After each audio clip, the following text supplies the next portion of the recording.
Today, North Carolina lawmakers unveiled their budget proposal after nearly 3 years without a full new state budget.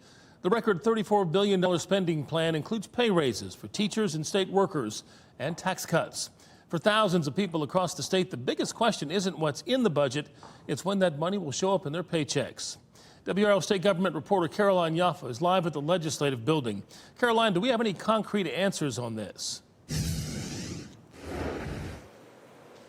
Gerald, and that's exactly what state employees have been asking for months. But state employees now have these concrete answers, and it's hidden inside this new proposed budget that lawmakers unveiled today. And the budget proposal, again, answers two questions that these state employees have been asking for months. How much money will I get, and when will that money go into my bank account?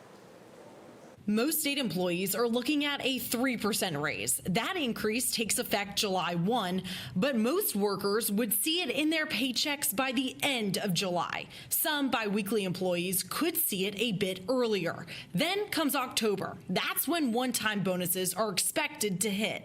State employees making $65,000 or less would receive a $1,750 bonus.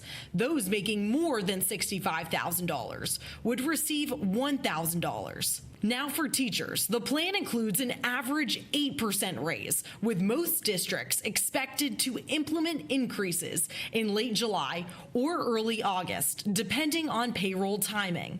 And for public safety workers, many correctional officers, state troopers, and other public safety roles would see some of the biggest increases in the budget, ranging from 10% to nearly 18%, depending on their role. Those raises would also begin showing up in paychecks this summer. Retirees would not receive a raise, but would get a one-time 2.5% bonus on their current pension, also expected in October. Workers' advocates say that's not enough and warn it could cause retention problems for the state since most of the raises don't keep up with inflation. If you give tiny raises after a year of no raises and increased health care costs, people are going to leave. State Republican leaders disagree. House Speaker Destin Hall released a statement within the last 2 hours, saying the budget helps working families keep more of what they earn by delivering responsible tax relief, lowering everyday costs, and making sure tax dollars are spent wisely rather than wasted.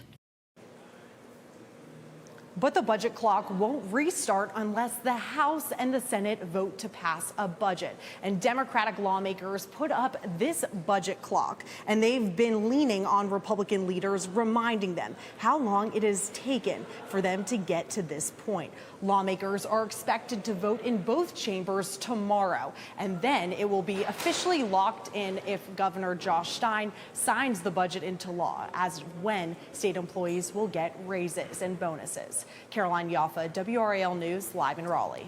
Thank you, Caroline.